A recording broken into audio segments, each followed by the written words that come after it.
تک ہمیں واپس نہیں ملے گا۔ اس لیے ہمیں اپنے ہر دن کو سوچ سمجھ کر گزارنا چاہیے، اس سے بھرپور فائدہ اٹھانا چاہیے۔ ہر دن یادگار دن ہو، ہر دن ایسا دن ہو کہ جس کے بارے میں جب ہم قیامت کے دن اپنے اعمال نامے کو دیکھیں گے تو اس وقت ہم خوش ہو جائیں۔ ہماری زندگی ایک ایک دن سے مل کر بنتی ہے، دنوں سے مل کر ہفتے بنتے ہیں، ہفتوں سے مل کر مہینے، اور پھر سال، اور پھر سالوں پر محیط زندگی، جو کہ آخرت کے مقابلے میں بہت ہی تھوڑی ہے، بہت ہی چھوٹی ہے۔ اور دراصل یہ زندگی ہماری آخرت کی کھیتی ہے۔ یہاں ہم جو کچھ بوئیں گے، جو کچھ اگائیں گے، وہی کل کو پائیں گے۔ اس لیے بھی نہایت ضروری ہے کہ ہم اچھی اچھی چیزیں یہاں، اچھے اچھے اعمال ایسے کریں کہ کل جب ہم قیامت کے دن جائیں تو واقعی اپنی کھیتی کو دیکھ کر خوش ہو جائیں۔ سورۃ الحج میں اللہ تعالیٰ فرماتے ہیں، يا أيها الذين آمنوا اركعوا واسجدوا واعبدوا ربكم وافعلوا الخير لعلكم تفلحون۔ اے لوگو جو ایمان لائے ہو، رکوع کرو اور سجدہ کرو اور اپنے رب کی عبادت کرو اور نیکی کرو تاکہ تم کامیاب ہو جاؤ۔ تو کامیاب ہونے کے لیے نہایت ضروری ہے کہ ہم نیک کام کریں، رکوع، سجدے اور عبادت کے علاوہ باقی نیکیوں کی طرف بھی توجہ دیں۔ کسی بھی کام کی قبولیت کی دو شرائط ہیں، یعنی جب بھی کوئی کام کریں تو یہ چیز ضرور ذہن میں رکھیں، چاہے وہ دنیا کا کام ہو، چاہے وہ دین کا کام ہو، کہ وہ خالصتاً اللہ کی رضا کے لیے ہو، اور دوسرا یہ کہ سنت کے طریقے کے مطابق ہو۔ اور اگر ہمارے دن بھر کے کام ان دو شرائط پر پورے اترتے ہوں گے تو انشاءاللہ وہ سب خیر کے کام ہی کہلائیں گے، اور اگر زندگی اس طرح گزرتی گئی تو انشاءاللہ فلاح پائیں گے، کیونکہ وَافْعَلُوا الْخَيْرَ لَعَلَّكُمْ تُفْلِحُونَ، فلاح، کامیابی، سکسیس، اس کا انحصار اس بات پر ہے کہ ہم اس زندگی کو کتنے اچھے کاموں میں گزارتے ہیں۔ رسول اللہ صلی اللہ علیہ وسلم نے فرمایا، ہر شخص صبح کو اٹھتا ہے تو اپنے نفس کا سودا کرتا ہے، پھر یا تو اسے آزاد کرتا ہے یا اسے ہلاک کر دیتا ہے، یعنی اینڈ آف دا ڈے یا تو پھر نفع کا سودا اور یا نقصان کا سودا۔ اس لیے آغاز دن سے ہی نیکیوں کی ٹھان لیں، آنکھ کھلے تو دعا کے ساتھ دن کا آغاز کریں، اور وہ دعا بھی کیا ہے؟ الحمد للہ الذی احیانا بعدما اماتنا والیہ النشور۔ سب تعریفیں اللہ ہی کے لیے ہیں جس نے ہمیں مرنے کے بعد زندہ کیا اور اسی کی طرف دوبارہ جانا ہے۔ نیند گویا کہ ایک موت تھی، اور ہمیں ایک نیا دن ملا، نئی زندگی ملی، اور ہر روز ہمیں نئی زندگی ملتی ہے، کیونکہ بہت سے لوگ نیند کی حالت میں دنیا سے ہی چلے جاتے ہیں، ان کو واپس زندگی نہیں ملتی۔ اس لیے اٹھتے ہی اللہ کا شکر ادا کریں، یعنی اپنے دن کا آغاز گریٹیٹیوڈ سے کریں، الحمدللہ۔ اور جب آپ یہ الفاظ ادا کریں تو صرف ایک روٹین میں یا ایسے دل میں ہی نہیں کہہ دیں، بلکہ بول کے ان کو ادا کریں۔ کم از کم اتنا اونچا ضرور بولیں کہ آپ کے اپنے کان سن لیں، اپنے آپ کو ضرور سنوائیں، کیونکہ شکر صرف دل میں نہیں ہوتا، جب تک انسان اس کو زبان پر نہیں لاتا، اس کو اپنی زبان سے ادا نہیں کرتا، تو اس شکر سے لطف نہیں اٹھا سکتا، خوشی محسوس نہیں کر سکتا۔ لہٰذا اللہ کا شکر ادا کریں کہ اللہ نے آپ کو زندگی دی۔ پھر اس کے بعد دن کا آغاز فجر کی نماز سے کریں، اور پھر فجر کی نماز ایک بنیادی پلر ہے۔ اگر ہم دن کا آغاز ایک صحیح طریقے سے کریں گے تو انشاءاللہ عمارت کبھی نہیں گرے گی۔ فجر کی نماز پڑھنے والے کے لیے اللہ کا ذمہ ہے۔ رسول اللہ صلی اللہ علیہ وسلم نے فرمایا، جس نے صبح کی نماز پڑھی وہ شام تک اللہ کے ذمے میں ہے، یعنی اللہ کی حفاظت اور ضمانت میں ہے۔ اللہ نے اسے دنیا اور آخرت میں امن عطا کیا۔ فجر کی نماز میں لمبی تلاوت کریں۔ وقرآن الفجر ان قرآن الفجر کان مشہودا، اور فجر کا قرآن پڑھیے، بے شک فجر کا قرآن ہمیشہ سے حاضر ہونے کا وقت رہا ہے، اس وقت فرشتے حاضر ہوتے ہیں۔ کم سے کم تو 3 آیات ہوتی ہیں جیسے سورت اخلاص کی، لیکن زیادہ جتنی آپ بڑھا سکیں، کیونکہ نبی صلی اللہ علیہ وسلم کی نمازوں میں فجر کی نماز سب سے طویل ہوتی تھی، یعنی اس کی قرات طویل ہوتی تھی۔ تہجد تو آپ خود اپنے لیے پڑھتے تھے تو وہ تو ویسے ہی طویل ہوتے تھے۔ رسول اللہ صلی اللہ علیہ وسلم نے فرمایا، کیا تم میں سے کوئی شخص یہ پسند کرتا ہے کہ جب وہ اپنے گھر واپس آئے تو اس میں 3 بڑی فربہ حاملہ اونٹنیاں موجود پائے، یعنی موٹی تازی 3 اونٹنیاں گھر میں کھڑی ہوں؟ ہم نے عرض کی جی ہاں۔ آپ نے فرمایا، پس 3 آیات جنہیں تم میں سے کوئی شخص اپنی نماز میں پڑھتا ہے، جو شخص اپنی نماز میں پڑھتا ہے وہ اس کے لیے 3 بھاری بھرکم اور موٹی تازی حاملہ اونٹنیوں سے بہتر ہے۔ تو اس سے یہ پتہ چلتا ہے کہ وہ قرآن کا حصہ جو ہم اپنی نماز کے اندر پڑھتے ہیں وہ اس سے افضل ہے جو ہم نماز کے باہر پڑھتے ہیں۔ لہٰذا اگر اللہ سبحانہ و تعالیٰ توفیق دیں تو تہجد کی نماز میں زیادہ سے زیادہ قرآن مجید پڑھیں، اور اپنا ڈیلی ایک ورد جو ہے وہ مقرر کر لیں کہ اتنا تو کم از کم ضرور پڑھنا ہے، کیونکہ جب ہم کوئی چیز مقرر کر لیتے ہیں اپنے اوپر تو پھر نبھا بھی جاتے ہیں۔ اور اگر آپ اپنے آپ کو اوپن اینڈ دیں تو نفس غالب آ جاتا ہے، سستی کر جاتا ہے اور انسان اس کو پورا نہیں کر پاتا۔ اور تہجد میں آپ قرآن مجید کو مصحف سے دیکھ کے بھی پڑھ سکتے ہیں، تو اس میں طویل قرات ہو سکتی ہے۔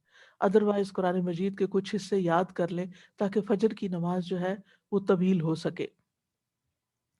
نبی صلی اللہ علیہ وسلم کسی بھی حالت میں فجر کی سنتیں نہیں چھوڑتے تھے، خواہ صحت مند ہوتے یا مریض ہوتے، سفر میں ہوتے یا مقیم ہوتے، یہ نماز آپ نے کبھی نہیں چھوڑی۔ اس لیے ان سنتوں کا اہتمام کرنا ضروری ہے۔ اگر کسی وجہ سے نماز فرض میں تاخیر ہو رہی ہو، آنکھ دیر سے کھلی، تو آپ دوبارہ سورج نکلنے کے بعد پہلے ان سنتوں کی قضا پڑھیں۔ حضرت عائشہ کہتی ہیں، رسول اللہ صلی اللہ علیہ وسلم نے فجر کی 2 رکعت سے پہلے اور 2 رکعت عصر کے بعد پوشیدہ اور علانیہ حال دونوں حالتوں میں کبھی ترک نہ فرمائی، یعنی 2 رکعت عصر کے آپ پڑھا کرتے تھے کیونکہ وہ آپ کے لیے خاص تھیں، لیکن فجر کی سنتیں آپ نے کبھی نہیں چھوڑی۔ فجر کی سنتیں دنیا و ما فیہا سے بہتر ہیں۔ آپ صلی اللہ علیہ وسلم نے فرمایا، صحیح مسلم کی روایت ہے، فجر سے پہلے کی 2 رکعتیں دنیا اور جو کچھ اس میں ہے اس سے بہتر ہے۔ آپ سوچئے کہ اگر صرف فجر کی 2 سنتوں کی یہ قدر و قیمت ہے، ان کا یہ مقام ہے کہ دنیا اور جو کچھ دنیا میں ہے سب سے بہتر ہے، تو پھر فرض نماز کا کیا عالم ہوگا اور باقی نمازوں کی کیا قدر و قیمت ہوگی۔ اس لیے کبھی بھی سستی کے مارے یا سفر یا تھکاوٹ یا بیماری میں بھی ان سنتوں کو نہ چھوڑیں۔ اور اگر آپ اس وقت شعور کے ساتھ یہ سنتیں ادا کریں کہ اس وقت دنیا میں جو کچھ ہے، اگر آپ امیجن کر سکیں اس کو، تو میں اس سے بہتر چیز کا سودا کرنے جا رہی ہوں، تو انشاءاللہ اس سے آپ کی نماز میں ایک روح بھی آ جائے گی، اور پھر نماز خشوع و خضوع کے ساتھ ادا کریں۔ بعض اوقات ہمیں کچھ اور کام بھی ہوتے ہیں یا لوگ ہمارے انتظار میں ہوتے ہیں، لیکن یاد رکھیے کہ جو آپ کا انتظار کر رہا ہے اس کی حیثیت نماز سے بہت کم ہے، کیونکہ بعض اوقات ہم لوگوں کی خاطر اپنی نماز بہت مختصر کر دیتے، الا یہ کہ آپ کے بچے چھوٹے ہوں اور وہ رو رہے ہوں یا کوئی شدید مجبوری میں کھڑا ہو تو اور بات ہے، ورنہ اگر محض کوئی ملاقات کے لیے آیا ہے یا کسی اور مقصد کے لیے تو اس کو انتظار کرنا چاہیے کہ آپ اپنے رب کے حضور توجہ سے نماز ادا کر کے اس کے لیے فارغ ہوں۔ ایک سجدہ جو اطمینان اور خشوع کے ساتھ ادا کیا جاتا ہے وہ زمین کے تمام سونے کے خزانوں سے بھی بہتر ہے۔ اس لیے محبت کے ساتھ، شوق کے ساتھ سجدہ ادا کریں، کیونکہ جب بھی کوئی سجدہ کرتا ہے تو اللہ سبحانہ و تعالیٰ اس سجدے کے سبب اس کا ایک درجہ بڑھا دیتے ہیں اور اس کے ذریعے ایک خطا مٹا دیتے ہیں۔ تو اسی لیے آپ صلی اللہ علیہ وسلم نے فرمایا تمہارے لیے سجدوں کی کثرت لازم ہے، کیونکہ جس شخص نے یہ سوال کیا تھا کہ اللہ آ، کہ کہ مجھے آپ ایسے عمل کی خبر دیں جس کے کرنے سے اللہ مجھے جنت میں داخل کر دے، تو ایک صحابی نے یہ سوال کیا تھا آپ سے، یا یہ کہ اللہ کے نزدیک سب سے پسندیدہ عمل کے بارے میں خبر دیں، تو آپ خاموش رہے۔ پھر انہوں نے پوچھا، پھر خاموش رہے۔ جب تیسری بار پوچھا تو آپ نے فرمایا کہ تم پر اللہ کے لیے سجدوں کی کثرت لازم ہے، یعنی سجدوں کے ذریعے تم سب سے زیادہ تیزی کے ساتھ اللہ کا قرب حاصل کر سکتے ہو، کیونکہ سجدے میں انسان سب سے زیادہ اللہ کے قریب ہوتا ہے۔ تو زمین پہ صرف ٹھونگے نہ ماری جائیں، بلکہ بہت توجہ کے ساتھ بہت جم کے سجدہ کیا جائے۔ نماز ختم ہونے پر اذکار ضرور کریں، اور سب سے پہلا ذکر استغفر اللہ استغفر اللہ استغفر اللہ کے بعد، یعنی اللہ اکبر استغفر اللہ استغفر اللہ استغفر اللہ کے بعد کیا ہے؟ اللہم انت السلام ومنک السلام تبارکت یا ذا الجلال والاکرام۔ اس کو اگر آپ شعور کے ساتھ پڑھتے ہیں تو آپ کے اندر ایک سلامتی کی فیلنگ آتی ہے، اور آپ کی وریز اور فکر اور پریشانیاں ختم ہوتی ہیں۔ اس لیے پوری توجہ کے ساتھ یہ دعا پڑھیں۔ پھر اسی طرح جب تک آپ مصلی پہ بیٹھے ہوں گے اور وضو قائم رہے گا تو فرشتے دعا کرتے رہیں گے، کیا؟ اللہم اغفر لہ، اللہم ارحمہ، اے اللہ اس کی مغفرت فرما، اس پر رحم فرما۔ پھر اسی طرح نماز کے بعد 33 بار سبحان اللہ، 33 بار الحمدللہ، اور 33 مرتبہ اللہ اکبر، اور 100 کا عدد پورا کرنے کے لیے لا الہ الا اللہ وحدہ لا شریک لہ، لہ الملک و لہ الحمد وہو علی کل شیء قدیر پڑھ لیں۔ تو اس کے بارے میں فضیلت یہ ہے کہ اس شخص کے سارے گناہ معاف کر دیے جائیں گے، اگرچہ وہ سمندر کی جھاگ برابر ہی کیوں نہ ہو۔ اور اگر 33 بار پڑھنے کا وقت نہیں تو 10 بار ان تسبیحات کو پڑھ لیں، لیکن تسبیحات پڑھے بغیر نہ اٹھیں، اور تسبیحات ہاتھ پہ پڑھیں۔ مثلا 10 بار پڑھنے کے لیے ہر انگلی پر 2 دفعہ سبحان اللہ پڑھ لیں، اگر 10 بار پڑھنا ہے تو 5 انگلیوں پہ 10 بار، بغیر کسی مشابہت کے، یعنی بغیر کسی کنفیوژن کے 10 پورے ہو جائیں گے۔ اسی طرح جب آپ، کیونکہ دائیں ہاتھ سے پڑھنا افضل ہے، اور اسی طرح اگر آپ 33 بار پڑھنا چاہتے ہیں تو آپ ایک دفعہ نیچے سے اوپر کو 3 دفعہ، اور دوسری دفعہ اوپر سے نیچے کو 3 دفعہ دائیں ہاتھ پہ پڑھیں، تو اس طرح آپ کی 30 دفعہ ہو جائے گا، اور پھر ایک دفعہ اور چھوٹی انگلی پر 3 دفعہ مزید پڑھ کے 33 بار ہو جائے گا۔ کیونکہ ام، یسیرہ سے روایت ہے کہ نبی صلی اللہ یسیرہ رضی اللہ عنہا سے روایت ہے کہ نبی صلی اللہ علیہ وسلم نے عورتوں کو حکم دیا کہ وہ تکبیر، تقدیس اور تحلیل کی محافظت کریں، اور تسبیح کو انگلی کے پوروں سے شمار کریں، اس لیے کہ قیامت کے دن ان سے بھی پوچھا جائے گا، سوال کیا جائے گا، اور وہ جواب دیں گی، یہ بولیں گی، تو یہ کیا گواہی دیں گی ہمارے حق میں کہ انہوں نے ہم پر اللہ کا ذکر کیا تھا، گنا تھا۔ فجر کی نماز کے فوراً بعد سورج نکلنے سے پہلے پہلے صبح کے اذکار پوری توجہ کے ساتھ کریں۔ اللہ تعالیٰ فرماتے ہیں یا ایھا الذین آمنوا اذکروا اللہ ذکرا کثیرا وسبحوہ بکرۃ واصیلا، اے ایمان والو اللہ کو بکثرت یاد کیا کرو، اور صبح و شام اس کی تسبیح کیا کرو۔ اور جو شخص صبح و شام 100 دفعہ سبحان اللہ و بحمدہ ہی پڑھتا ہے تو قیامت کے دن کوئی شخص اس سے زیادہ افضل عمل نہیں لا سکتا، سوائے اس کے جس نے اس کے برابر پڑھا ہو یا اس سے زیادہ پڑھا ہو۔ اور کوشش کیجئے کہ اپنی نماز کی جگہ پر ہی بیٹھے ہوئے اذکار مکمل کر لیں، کیونکہ فجر کی نماز سے لے کر سورج طلوع ہونے تک بیٹھنے کا اجر بہت بڑا ہے۔ رسول اللہ صلی اللہ علیہ وسلم نے فرمایا، جو شخص صبح کی نماز جماعت کے ساتھ ادا کرے، پھر بیٹھا اللہ کا ذکر کرتا رہے یہاں تک کہ سورج نکل آئے، پھر 2 رکعتیں پڑھے، اس کے لیے ایک حج اور ایک عمرے کا ثواب ہے۔ حضرت انس فرماتے ہیں کہ پھر رسول اللہ صلی اللہ علیہ وسلم نے فرمایا، تامتن تامتن تامتن، مکمل مکمل مکمل ثواب ہے، یعنی حج اور عمرے کا۔ اس لیے اس وقت کو ذکر اذکار میں، اللہ کی عبادت میں، اور یہ بھی ہے کہ اگر آپ قرآن کی تلاوت تہجد میں نہیں کر چکے تو اس وقت میں آپ قرآن مجید کی تلاوت بھی کر سکتے ہیں، لیکن یہ اسی وقت ہو سکتا ہے جب آپ تھوڑا وقت پر اٹھیں، یہ نہیں کہ سورج نکلنے سے 15 منٹ پہلے اٹھیں تو اس وقت یہ سارے فضیلت آپ حاصل نہیں کر سکتے۔ اذان کے ساتھ ہی اٹھ جائیں، اور پھر اس وقت میں اپنے صبح و شام کے اذکار، کیونکہ صبح و شام کے جو اذکار ہیں، صبح کے اذکار خاص طور پر، یہ آپ کے لیے حفاظت کا ذریعہ بھی ہیں، اور یہ اسی وقت حفاظت کا ذریعہ ہے جب آپ ان کو سورج نکلنے سے پہلے پڑھتے ہیں۔ اور اس کے ساتھ ساتھ یہ بھی ہے کہ اگر آپ بیٹھ کے تھک رہے ہیں تو ساتھ ساتھ آپ سٹریچز بھی کر سکتے ہیں، اپنی گردن کو موڑ سکتے ہیں، اپنے بازوؤں کو، اپنے سانس لے سکتے ہیں بیچ میں، اپنے پاؤں کو پاؤں کی ایکسرسائز کر سکتے ہیں۔ لیکن یہ ہے کہ آپ اس وقت کو اللہ سبحانہ تعالیٰ کے ذکر اور عبادت میں ہی گزاریں۔ اور قرآن مجید کی تلاوت جو ہے یہ ایک بڑا ہی نفع مند کام ہے۔ اپنا مصحف روز کھولیں، یعنی کوئی دن ایسا نہ جائے کہ جس کے شروع میں آپ کا قرآن مجید کا کوئی حصہ نہ ہو، کیونکہ یہ بابرکت کتاب ہے، اور اس کی برکت کی وجہ سے آپ کے دن کے کام بھی آسان ہو جائیں گے۔ تو ان الذین یتلون کتاب اللہ واقاموا الصلاۃ وانفقوا مما رزقناہم سرا وعلانیۃ یرجون تجارۃ لن تبور، یرجون تجارۃ لن تبور لیوفیہم اجورہم ویزیدہم من فضلہ انہ غفور شکور۔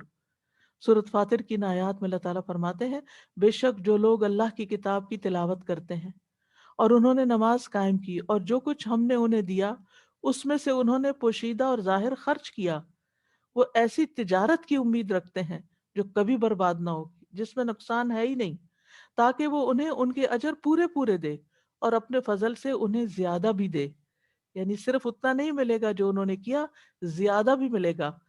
بلا شبہ وہ بے حد بخشنے والا نہایت قدردان ہے۔ اور پھر قرآن مجید کی تلاوت دن بھر آپ کو غموں سے آزاد رکھے گی، کیونکہ جب دل میں غم بیٹھ جاتے ہیں تو یہ اس بات کی طرف اشارہ ہوتا ہے کہ آپ کے دل کو مزید قرآن کی غذا کی ضرورت ہے۔ اور قرآن مجید کو اپنے ہمیشہ قریب رکھا کریں، یعنی آپ کی ہاتھ کی ریچ میں ہو، آپ کے بیڈ سائڈ ٹیبل پر ہو، یا ڈرار میں ہو، یا ساتھ ہی کوئی شیلف ہو اس میں ہو، یعنی سراہنے کے پاس ہو۔ کیونکہ جب بھی آپ کو وقت ملے یا تھوڑی دیر کے لیے بھی آپ ریلیکس ہوں تو آپ کچھ نہ کچھ کھول کے پھر پڑھ سکتے ہیں۔ اور اب تو الحمدللہ موبائلز کے اندر بھی قرآن مجید موجود ہیں، ایون آپ لیٹ کے بھی اگر آپ اس کو دیکھنا چاہیں تو دیکھ سکتے ہیں۔ اور یہ اس اعتبار سے بھی سراہنے کی بات میں کر رہی ہوں کیونکہ جب انسان کو دفن کر دیا جاتا ہے قبر میں تو فرشتہ اس کے سر کی طرف سے عذاب دینے کے لیے آتا ہے، تو تلاوت قرآن اس کو دور کر دیتی ہے، اور جب فرشتہ سامنے سے آتا ہے تو صدقہ اس کو دھکیل دیتا ہے، اور جب پاؤں کی طرف سے آتا ہے تو مساجد کی طرف چل کے جانا اس کو دور کر دیتا ہے۔ تو کتنا ضروری ہے کہ ہم ان نیک اعمال کو روزانہ کی بیس پہ کرتے رہیں، تاکہ مرنے کے بعد جب ہم اپنی قبر میں ہوں تو پرسکون ہوں۔ اور اگر آپ کو اللہ تعالیٰ توفیق دیتا ہے، اور خصوصاً وہ خواتین جو بزرگ ہیں، جن کے بچے چھوٹے نہیں، یا جو جاب نہیں کرتی، جو اپنے گھر پہ ہوتے ہیں یا ریٹائر ہو چکے ہیں، تو ان کے لیے یہ نیکیاں کمانے کا بہت ہی اچھا وقت اور موقع ہے کہ وہ سورج نکلنے تک انتظار کریں، عبادت کریں، اور پھر اس کے بعد جب اشراق کا وقت ہو تو اشراق پڑھیں۔ اور اس کے بارے میں رسول اللہ صلی اللہ علیہ وسلم نے فرمایا، تمہارا رب فرماتا ہے، یہ حدیث قدسی ہے، اے ابن آدم، کیا تم اس بات سے عاجز آ گئے ہو کہ تم دن کے ابتدائی حصے میں 4 رکعتیں پڑھو؟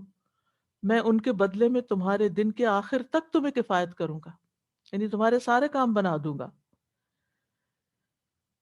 پھر اس کے بعد یہ ہے کہ پہلی چیز یہ کہ ناشتہ کریں، ناشتہ کریں، اگرچہ آپ کا دل نہ بھی چاہے، لیکن کچھ دن اگر آپ زبردستی کچھ کریں گے تو پھر عادت بھی ہو جائے گی، کیونکہ روحانی ترقی ہو نہیں سکتی جب تک انسان کی صحت درست نہ ہو، جسمانی طور پر مضبوط نہ ہو۔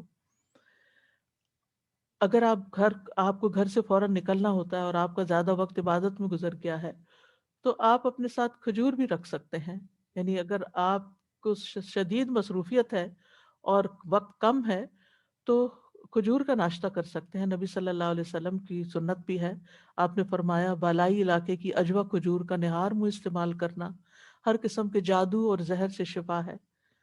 پھر دودھ بہترین غذا ہے، اور ان چیزوں کو بھی عبادت سمجھ کے کریں۔ رسول اللہ صلی اللہ علیہ وسلم کے پاس دودھ لایا گیا تو آپ نے اسے پیا. پھر رسول اللہ صلی اللہ علیہ وسلم نے فرمایا بے شک دودھ کے علاوہ کوئی چیز ایسی نہیں جو کھانے اور پینے دونوں سے کفایت کر دے.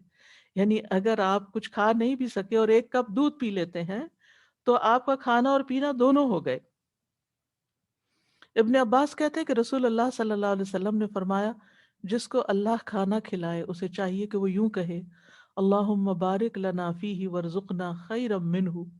اے اللہ تو ہمارے لیے اس میں برکت عطا کر اور ہمیں اس سے بہتر رزق عطا کر. تو آپ دیکھیے ہر روز اگر یہی انسان پڑھے تو کتنی بھلائی ہوگی. اور جسے اللہ دودھ پلائے تو یوں کہے اللہم بارک لنا فیہ وزدنا منہ. یہ نہیں کہا خیرا منہ کیونکہ دودھ سے بہتر کوئی چیز نہیں. اے اللہ تو ہمارے لیے اس میں برکت عطا فرما اور ہمیں اس سے زیادہ دے، یعنی مزید دودھ عطا فرما. اور پھر یہ کہ آپ اپنے دن کے کام کاج شروع کریں اور صبح صبح یہ نیت کریں اور اپنے منہ سے دہرایا بھی کریں کہ حیاتی کلھا للہ، میری ساری زندگی اللہ کے لیے ہے، میرا سارے دن کے کام اللہ ہی کی خاطر ہیں. قل ان صلاتی و نسکی و محیای و مماتی للہ رب العالمین. کہہ دیجئے بے شک میری نماز، میری قربانی، میری زندگی، میری موت اللہ کے لیے ہے جو جہانوں کا رب ہے. تو جب آپ نیت کر لیں گے ایک دفعہ کہ میرے آج دن کے سارے کام اللہ کی خاطر، تو پورا دن ہی آپ کا انشاءاللہ عبادت میں گزرے گا. پھر یہ ہے کہ ہر روز اپنے لیے علم نافع میں اضافہ کریں. رب زدنی علما یہ اپنی دعاؤں میں شامل کر لیں. رسول اللہ صلی اللہ علیہ وسلم نے فرمایا جو شخص صبح کے وقت اس لیے مسجد کی طرف نکلا کہ بھلائی سیکھے یا سکھائے تو اس کے لیے پورا حج ادا کرنے والے کی مثل اجر ہے.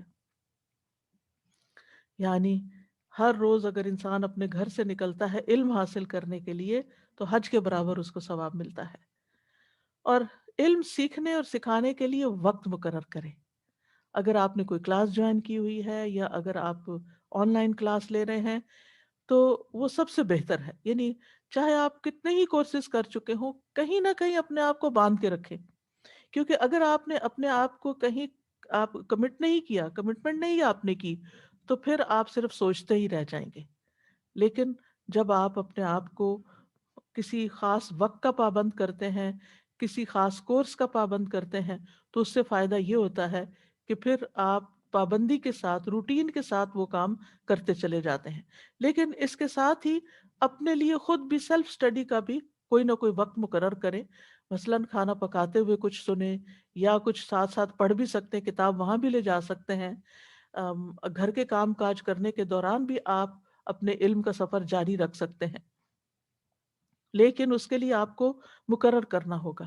مثال کے طور پر میں نے اپنے ناشتہ بنانے کے وقت کو مقرر کیا ہوا ہے قرآن مجید سننے کے لیے، کیونکہ مجھے سن کر میرے دل پہ بہت اثر ہوتا ہے اور دہرائی بھی ہوتی چلی جاتی ہے. یعنی تلاوت اپنی جگہ ہے لیکن سننا. تو آپ بھی اپنے کسی ایک وقت میں جس میں آپ کے ہاتھ مشغول ہیں، آپ خود پڑھ نہیں سکتے، تو آپ اس وقت لسننگ کریں. موبائل پہ آپ خاص ایپ لوڈ کر لیں جس میں صرف آپ کی لسننگ ہی ہوتی رہے، یعنی وہاں سے اس کو ہٹائے نہیں. اور اس طرح پورا قرآن مجید جو ہے سن سن کر بھی مکمل کرے. یہ بھی علم بڑھانے کا ایک طریقہ ہے. اور خاموشی سے اگر انسان قرآن مجید سنتا ہے تو اللہ تعالیٰ کی رحمت بھی نازل ہوتی ہے.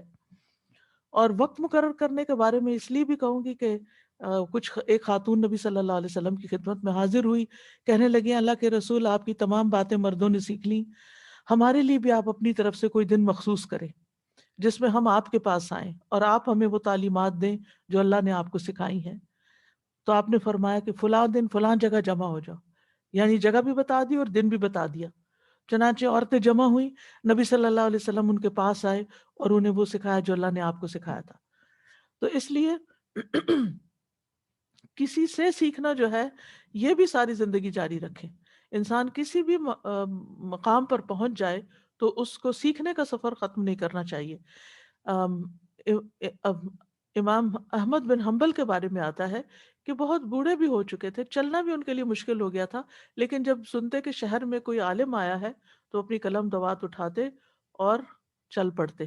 تو ان سے کسی نے پوچھا کہ کب تک آخر آپ یہ علم کی مجالس میں جائیں گے؟ کہا موت تک، یعنی جب تک میری زندگی ہے میں مزید سیکھتا رہوں گا. بعض باتیں انسان نے سیکھی بھی ہوتی ہیں لیکن بھول جاتا ہے، ان کو دوبارہ تازہ کرنے کی ضرورت ہوتی ہے، اور اس سے ایمان بھی بڑھتا ہے۔ اپنے دلوں کو ایمان سے سجائیں۔ وَلَٰكِنَّ اللَّهَ حَبَّبَ إِلَيْكُمُ الْإِيمَانَ وَزَيَّنَهُ فِي قُلُوبِكُمْ۔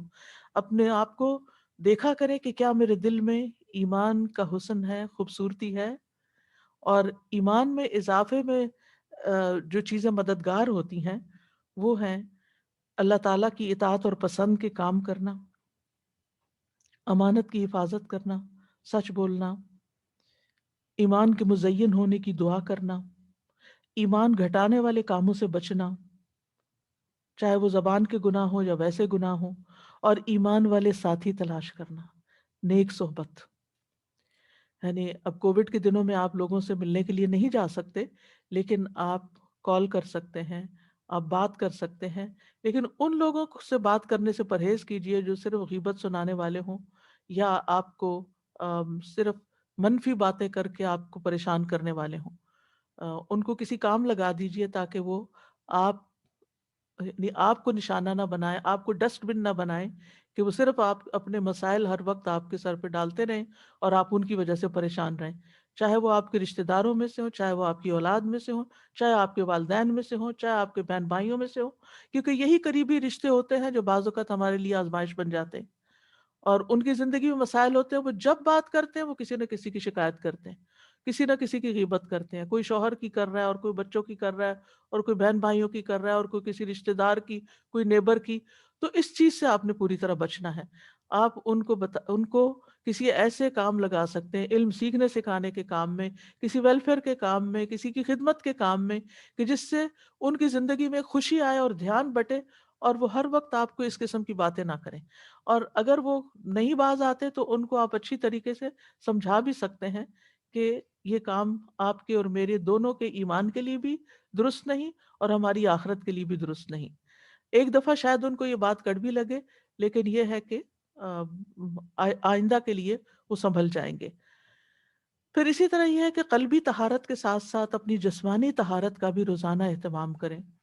اپنے جسم، ناخن، بدن، ان تمام چیزوں کے بارے میں فکر مند رہیں۔ ابو ہریرہ کہتے ہیں 5 چیزیں فطری ہیں: ختنہ کرنا، زیر ناف بال صاف کرنا، بغل کے بال اکھاڑنا، ناخن تراشنا، مونچھیں کتروانا۔ اور خواتین اپنے اعتبار سے جو بھی صفائی کے طور طریقے ہیں جو انہوں نے اختیار کرنے ہیں، ان کا بھی دن مقرر کر لیں۔ مثلاً اگر آپ نے ہر فرائیڈے مقرر کر رکھا ہے یا ہر سنڈے مقرر کر رکھا ہے، اگر آپ اپنی پرسنل ہائیجین کے لیے ٹائم فکس کر لیں گے تو انشاءاللہ آپ کو مشکل نہیں ہوگی۔ لیکن باقی ڈیلی نمازوں میں وضو کرتے ہوئے اچھی طرح اپنے آپ کو صاف کریں، ساتھ مسواک کریں۔ رسول اللہ صلی اللہ علیہ وسلم جب دن یا رات میں جب بھی سو کے اٹھتے تو وضو سے پہلے مسواک کیا کرتے تھے۔ آپ فرماتے ہیں اگر مجھے یہ ڈر نہ ہوتا کہ میں مومنوں پر مشقت ڈال دوں گا تو میں انہیں ہر نماز کے وقت مسواک کا حکم دیتا۔ تو آپ اپنے وضو کی جگہ پر مسواک رکھ دیجئے۔ اگر مسواک کرنا آپ کو مشکل لگتا ہے ہر وقت، تو ایک دفعہ دن میں کم از کم پراپر مسواک کریں، اور باقی اوقات میں ٹوتھ برش کے ساتھ بھی آپ اپنے دانتوں کو ہلکا پھلکا پھیر کے یہ کام کر سکتے ہیں۔ حضرت سمرہ سے مرفوعاً روایت ہے، یعنی رسول اللہ صلی اللہ علیہ وسلم نے فرمایا اپنے منہ کو مسواک کے ساتھ پاک رکھو کیونکہ یہ قرآن کا راستہ ہے۔ تو اپنے منہ کی صفائی اور اپنی زبان کی صفائی اور اپنے گلے کی صفائی، ان چیزوں کا بھی خاص خیال رکھیں۔ اور پھر وضو کے بعد دعا پڑھنا نہ بھولیں۔ یہ اپنے ڈیلی کے کاموں میں اگر آپ کو یاد نہیں رہتا تو کہیں لکھ کے لگا لیں۔ رسول اللہ صلی اللہ علیہ وسلم نے فرمایا جو وضو کرے اور اچھی طرح وضو کرے، پھر یوں کہے اشہد ان لا الہ الا اللہ وحدہ لا شریک لہ واشہد ان محمدا عبدہ ورسولہ اللہم اجعلنی من التوابین واجعلنی من المتطہرین، اس کے لیے جنت کے 8 دروازے کھول دیے جائیں گے، وہ ان میں سے جس میں سے چاہے داخل ہو جائے۔ سبحان اللہ، کتنی مختصر سی دعا ہے، لیکن کتنا بڑا اجر ہے، اس لیے اس کو نہ بھولیں۔ پھر اسی طرح یہ ہے کہ وضو کے بعد اگر آپ آذان سن رہے ہیں تو آذان کا جواب دینا نہ بھولیں۔ رسول اللہ صلی اللہ علیہ وسلم نے فرمایا جو شخص آذان سن کر یہ کہے، یعنی اللہم رب هذه الدعوة التامة والصلاة القائمة آت محمدا الوسیلة والفضیلة وبعث مقاما محمودا الذی وعدته، تو یہ قیامت کے دن نبی صلی اللہ علیہ وسلم کی اس کے لیے شفاعت جائز ہو جائے گی، لازم ہو جائے گی. حلت لہو شفاعتی یوم القیامہ، یعنی جو اذان کے بعد کی دعا پڑھے گا نبی صلی اللہ علیہ وسلم کی شفاعت پائے گا. اور اسی طرح وہ دعا کی قبولیت کا وقت ہوتا ہے، اس وقت کے لیے دعا سوچ رکھے کہ میں نے کیا دعا مانگنی. ایک نماز سے دوسری نماز کے بیچ میں جو چیز آپ کو بودر کرے، پریشان کرے، نیکسٹ اذان سے پہلے سوچ رکھے کہ میں نے اذان کے بعد بھی یہ دعا خاص مانگنی. لیکن اس کے بیچ میں بھی آپ مانگ سکتے ہیں، اس منع نہیں ہے. پھر اسی طرح یہ ہے کہ اپنی جسمانی صحت کا خیال رکھنے کے لیے صرف کھانا پینا ہی کافی نہیں ہے، بلکہ ورزش بھی ضروری ہے. آپ بریدنگ ایکسرسائز کریں، آپ اسٹریچز کریں، آپ واک کریں، اور اس میں 7 اذکار شامل کر لیں. یعنی اس ٹائم پر انسان اپنے اذکار مقرر کر لیں، جیسے تسبیحات ہیں، درود شریف ہے، استغفار ہے. واک کرتے وقت یہ سب پڑھنا بہت آسان بھی ہوتا ہے، اور واک بھی بورنگ نہیں ہوتی، وہ آسان ہو جاتی ہے. اور پھر اگر ایک وقت میں آپ کو زیادہ ٹائم نہیں ملتا واک کرنے کا، 2 منٹ کر لیجئے، 5 منٹ کر لیجئے، ایک تسبیح کی دیر میں کر لیجئے. دن میں کئی دفعہ 5 5 منٹ بھی اگر آپ کریں گے تو انشاءاللہ اس سے آپ کا جسم مضبوط رہے گا. اور پھر یہ کہ جسمانی مضبوطی کے ساتھ ساتھ اپنی جذباتی صحت کا بھی ضرور خیال رکھیں. اور جذباتی صحت کے لیے ضروری ہے کہ اللہ پر توکل ہو، اللہ سے محبت ہو، اللہ سبحانہ وتعالیٰ کے ساتھ ایک تعلق ہو. دل ہی دل میں اللہ کو پکاریں، اس کو یاد کریں، اور اس سے محبت پر خوش ہو جائیں. یعنی محبت جو ہے وہ انسان کو خوشی بخشتی ہے. تو جس شخص کی زندگی میں رب کی محبت آ جائے، اس سے زیادہ خوش قسمت کوئی نہیں. اور اسی کو اپنا وکیل سمجھیں، اسی پر بھروسہ کریں، اسی سے دعائیں مانگیں، اسی سے لو لگائیں، اسی سے اپنے سارے شکوے شکایتیں کریں، اسی کو اپنے ساری مشکلات بتائیں، اور اسی سے حل مانگیں. رب المشرق والمغرب لا الہ الا ہو فاتخذہ وکیلا. یہ سورۃ المزمل کی آیت ہے. شروع میں نبی صلی اللہ علیہ وسلم نے جب تبلیغ کا کام شروع کیا تو کیسی مشکلات پیش آئیں، لیکن آپ کو کیا بتایا گیا کہ اللہ رب العزت ہی کو اپنا وکیل بنائیں، اسی کو کارساز سمجھیں. اور اگر کہیں خوف خطرہ محسوس ہو تو اپنے آپ کو اپنے رب کی پناہ میں دیں. سورۃ غافر میں آتا ہے وقال موسیٰ انی عذت بربی وربکم انی عذت بربی وربکم من کل متکبر لا یؤمن بیوم الحساب. موسیٰ علیہ السلام کو جب فرعونیوں کا خوف ہوا تو انہوں نے کہا بے شک میں نے اپنے رب اور تمہارے رب کی پناہ لے لی، ہر اس متکبر سے جو یوم حساب پر ایمان نہیں رکھتا. تو جو چیز آپ کو کسی انسان کی طرف سے کوئی خوف محسوس ہو، کہیں پریشانی محسوس ہو، تو فوراً اس آیت کو پڑھ کر بلند آواز میں اپنے آپ کو تسلی دیں. حقیقت یہ ہے کہ قرآن مجید کے ساتھ اگر آپ کا تعلق مضبوط ہو تو آپ کو روزانہ کے مسائل کا حل اس میں ملتا ہی چلا جائے گا. اور حالات جس طرح کے بھی ہوں، اللہ کی رحمت سے پر امید رہیں. اور اللہ کی رحمت کس کے قریب ہوتی ہے؟ محسنین کے. ان رحمت اللہ قریب من المحسنین. چاہے آپ طوفانوں کی زد میں ہو، پھر بھی اللہ کی طرف رجوع کریں. موسیٰ علیہ السلام کی قوم آگے سمندر تھا اور پیچھے فرعون تھا، پریشان ہو گئی. تو موسیٰ علیہ السلام نے کہا قال کلا انما یہ ربی سیہدینی. ہرگز نہیں، پریشانی کی بات ہی نہیں، بے شک میرے ساتھ میرا رب ہے، وہ ضرور مجھے راستہ بتائے گا. اسی طرح کام کاج کے دوران غور و فکر جاری رکھیں، ذکر جاری رکھیں، اللہ سے دل دل میں باتیں کرتے رہیں، دعائیں کرتے رہیں. عقل مند لوگ قرآن مجید میں ان کو بتایا گیا الذین یذکرون اللہ قیاما وقعودا وعلی جنوبہم وَيَتَفَكَّرُونَ فِي خَلْقِ السَّمَاوَاتِ وَالْأَرْضِ رَبَّنَا مَا خَلَقْتَ هَذَا بَاطِلًا سُبْحَانَكَ فَقِنَا عَذَابَ النَّارِ. کون ہے عقل مند لوگ؟ وہ جو کھڑے، بیٹھے اور لیٹے اللہ کو یاد کرتے رہتے ہیں، اور آسمانوں اور زمین کی پیدائش میں غور و فکر کرتے ہیں کہ اے ہمارے رب، اور کہتے ہیں اے ہمارے رب تو نے یہ سب کچھ بے مقصد پیدا نہیں کیا، تو پاک ہے، ہمیں آگ کے عذاب سے بچا.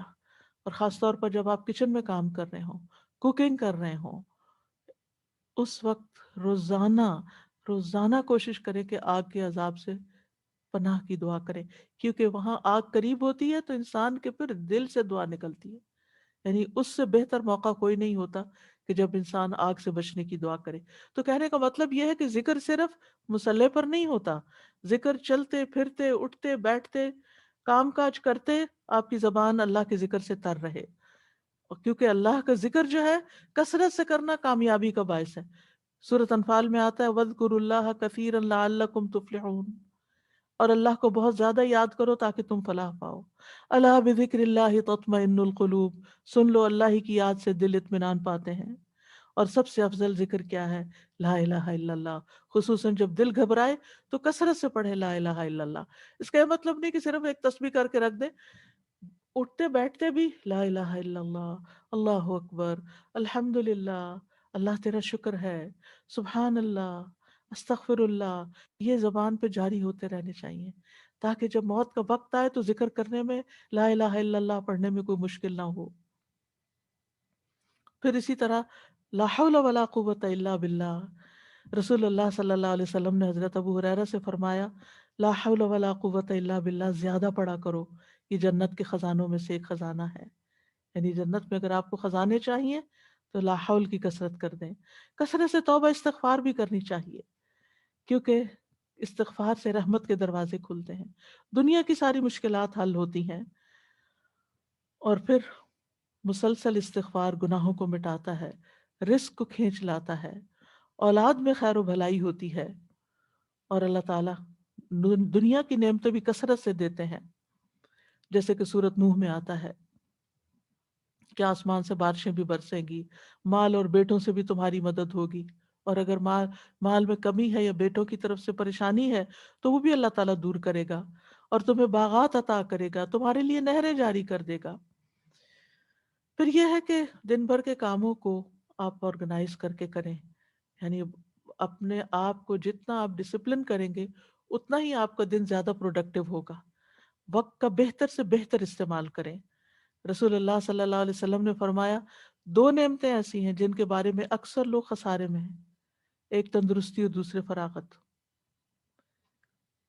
بہت سے لوگ بہت سی چیزیں سوچتے ہیں لیکن کر نہیں پاتے، اور جب کرنے لگتے ہیں تو تھوڑی دیر میں دھیان ادھر ادھر ہو جاتا ہے اور پھر ہر چیز بکھر جاتی ہے. اینڈ آف دا ڈے انسان کہتا ہے میں نے تو کچھ کیا ہی نہیں، اور پریشانی پر پریشانی بڑھتی چلی جاتی ہے.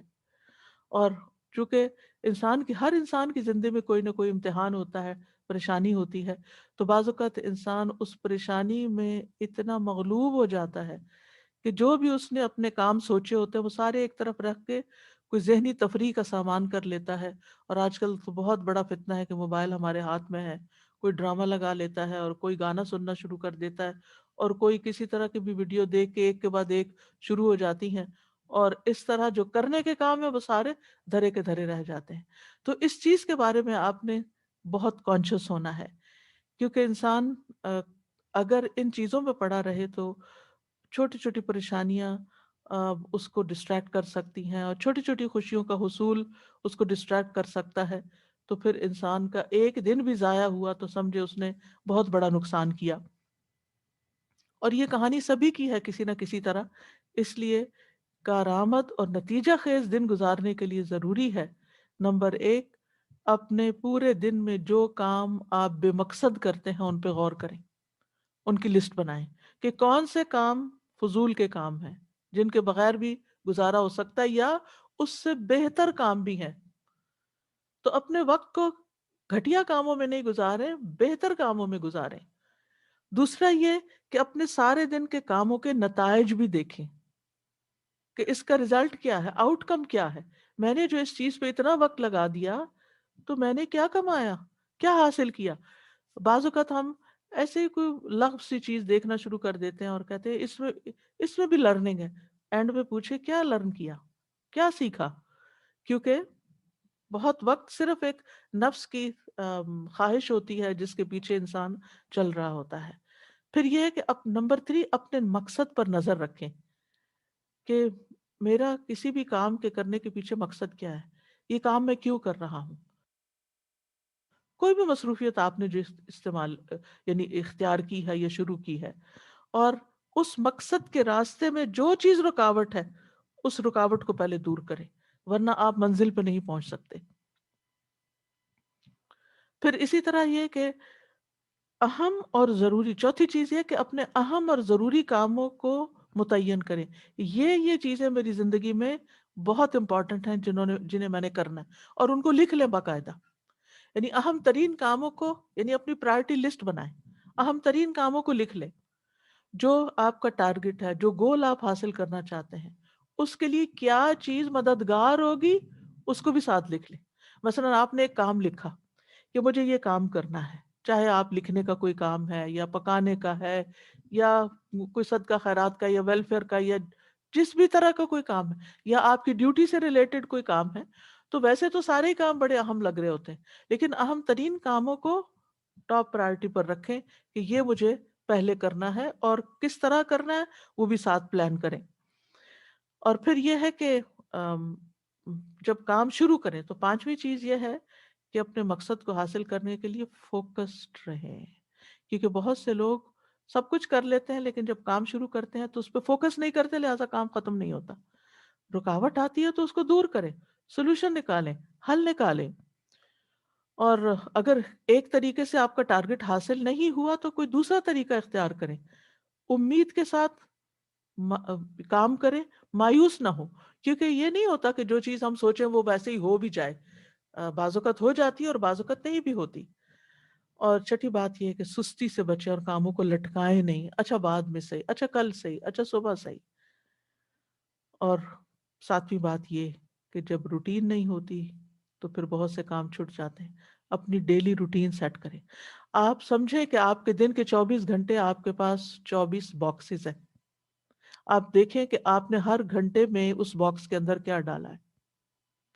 کوئی فائدے کی چیز ڈالی یا کوئی بیکار سٹفنگ کی ہے یا کوئی کوڑا کرکٹ ڈال دیا ہے.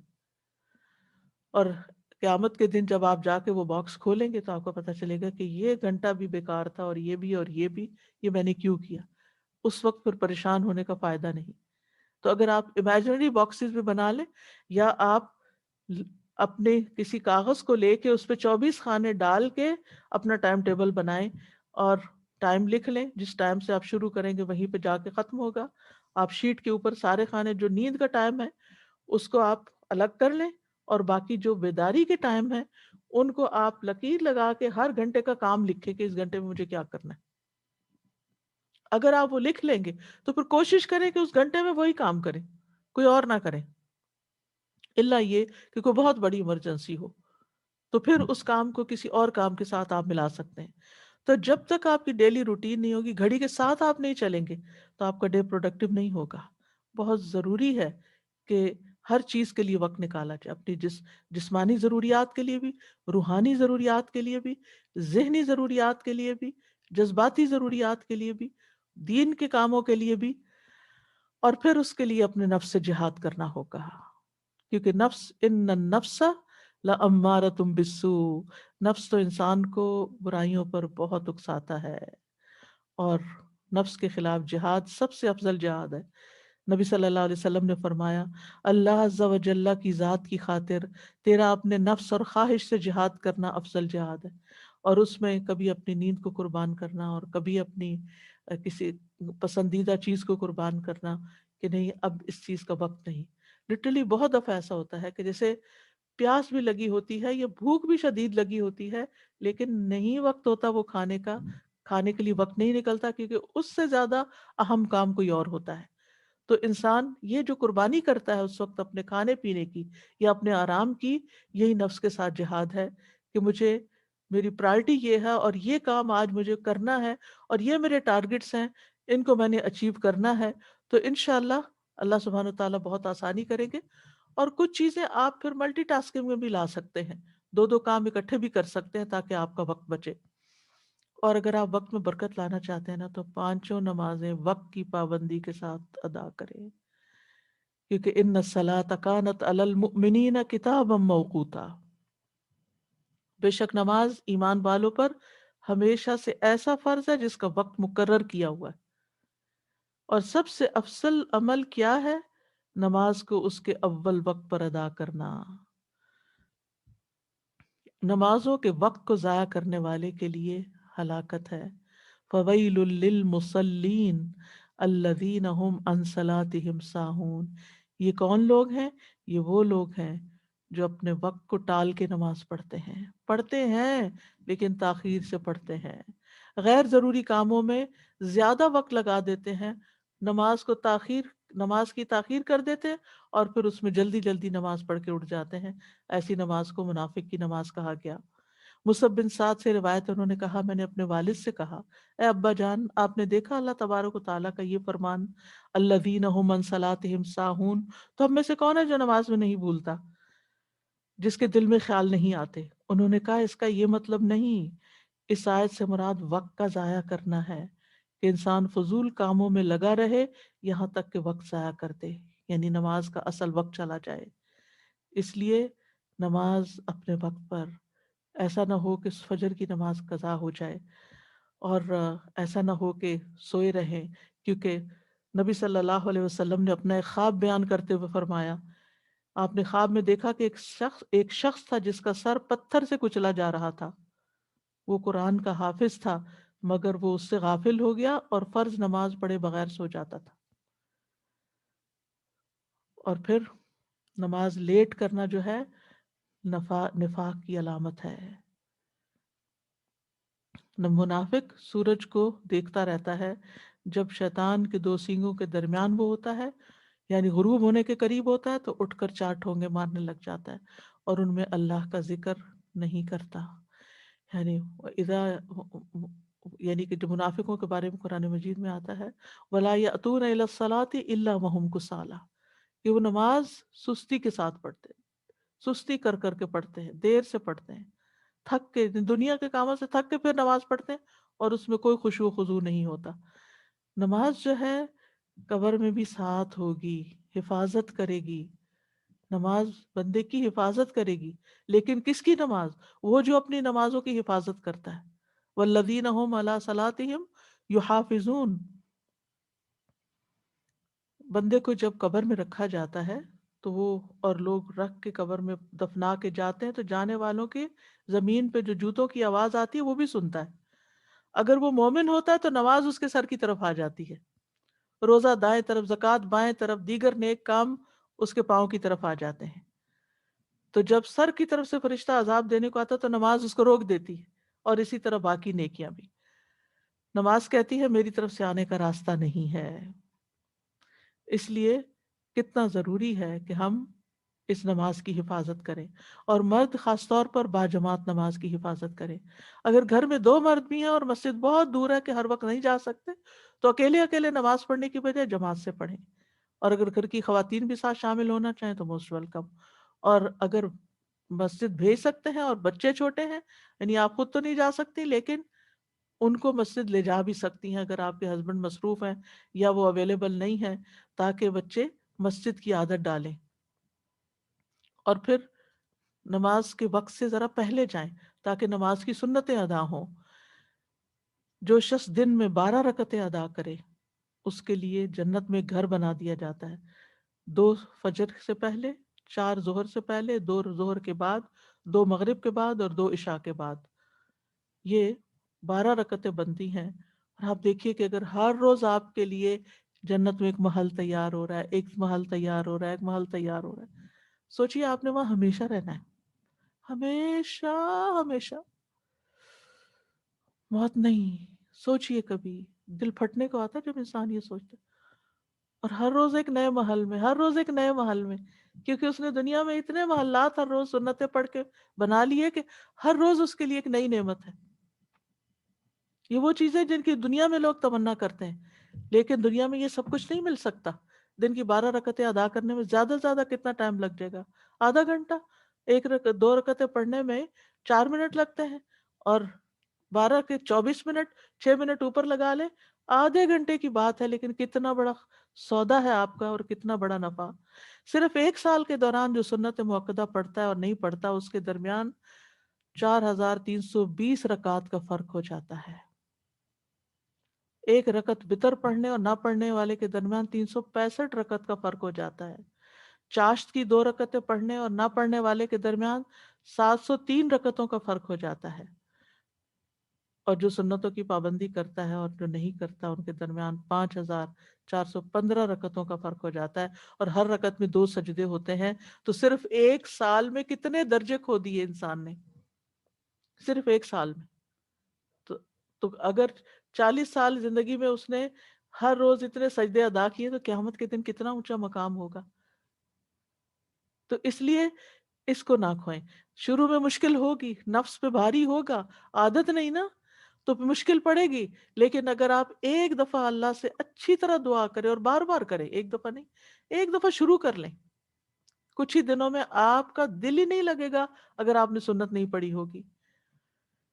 اور پھر یہ کہ ہر چیز میں اللہ سبحانہ وتعالیٰ کی طرف رجوع کریں، کوئی بھی پریشانی ہو، کوئی بھی ضرورت ہو، فوراً فوراً اس کی طرف توجہ، کیونکہ جو روگردانی کرتا ہے اللہ سے، تو اللہ سبحانہ وتعالیٰ اس کو، جیسے حدیث میں آتا ہے، حدیث قدسی میں اللہ تعالیٰ فرماتے ہیں، اے ابن آدم، اپنے آپ کو میری عبادت کے لیے فارغ کر لو، میں تیرے دل کو غنا سے اور تیرے ہاتھ کو رزق سے بھر دوں گا، اور اے ابن آدم تو مجھ سے دور نہ ہو، ورنہ میں تیرے دل کو فقر سے اور تیرے ہاتھ کو مصروفیت سے بھر دوں گا۔ دنیا میں اتنا مصروف کرے گا اللہ کہ پھر عبادت کے لیے وقت نہیں ملے گا، اور دنیا تو یہی رہ جائے گی، جتنا مرضی سجا بنا لے، جتنی مرضی بڑھا لے۔ اور پھر یہ کہ ہر کام عبادت سمجھتے ہوئے کریں، ہر کام، جیسے کھانا پکانا، واشنگ کرنا، یعنی لانڈری کرنا، گھر کی صفائی کرنا، برتن دھونا، یہ ساری چیزیں، ساری کی ساری چیزیں عبادت ہیں، کیونکہ آپ دوسروں کی خدمت کر رہے ہیں، اور اس میں کبھی بھی کسی پہ احسان نہ جتائیں، نہ اپنے بچوں پہ، نہ شوہر پہ، نہ کسی اور پہ۔ اور پھر یہ کہ نیکیوں میں سبقت لے جائیں، آگے بڑھیں، یعنی جو لوگ نیک کام میں جلدی کرتے ہیں، اولئک یسارعون فی الخیرات وہم لہا سابقون، جو لوگ نیک کاموں میں جلدی کرتے ہیں یہی ان میں آگے نکلنے والے ہیں۔ کوشش کریں کہ نیکی کے ہر کام میں حصہ ڈالیں۔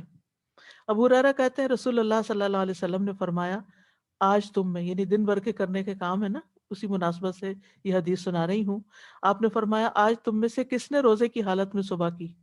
ابو بکر رضی اللہ عنہ نے فرمایا میں نے، عرض کیا میں نے۔ آپ نے فرمایا، آج تم میں سے کس نے مریض کی عادت کی؟ ابو بکر رضی اللہ عنہ نے کہا میں نے۔ آپ نے فرمایا، تم میں سے کس نے جنازے میں شرکت کی؟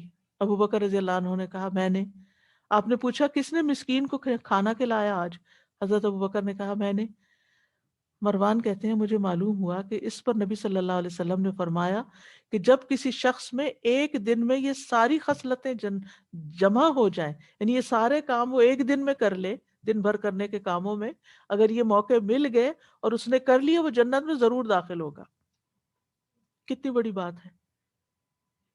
لیکن ہم، بعض اوقات ہمیں پتہ بھی ہوتا ہے، اور پھر مردوں کے لیے خاص طور پہ جنازہ پڑھنا، تو اس میں ایک جنازے کا جو ثواب ہے 2 قرات کے برابر، کوئی قرات جو ہے وہ پہاڑ برابر ہوتا ہے۔ تو جب ایک صحابی کو دیر سے یہ حدیث پتہ چلی تو وہ ہاتھ ملنے لگے، یعنی پچھتانے لگے کہ ہم نے اتنے قرات ضائع کر دیے، کتنے مواقع تھے۔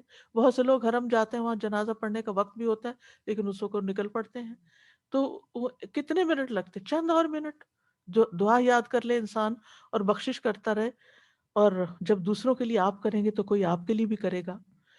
پھر یہ کہ نیکیوں کے کام کرنے کے ساتھ ساتھ گناہوں سے ضرور بچیں، یعنی نافرمانی کے کاموں سے بچیں، یہ بھی کرنے کا کام ہے۔ جہنم کے سامنے رکھے نا انسان تو گناہوں سے بچ سکتا ہے۔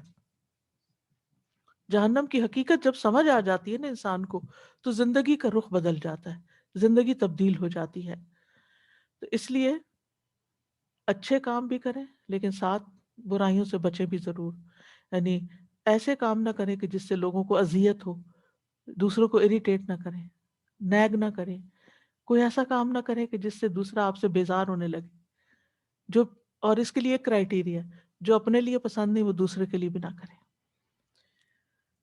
پھر یہ ہے کہ اللہ کی محبت کی خاطر، اللہ کے چہرے کی خاطر یہ کام کیا کریں کہ لوگوں سے اچھے اخلاق سے پیش آئیں، کیونکہ میزان میں سب سے بھاری نیکی اچھا اخلاق ہوگا، اور اس میں سب سے پہلے اپنے والدین کو خوش کریں، ان کی پیشانی چومیں، ان کے چھوٹے چھوٹے کام کریں، ان کے ساتھ جو بھی نیکی کر سکتے ہیں زندگی میں کریں، اور اگر فوت ہو چکے ہیں تو ان کے لیے صدقہ خیرات کرتے رہیں، دعائیں کرتے رہیں، ان کی زندگی میں بھی اور مرنے کے بعد بھی۔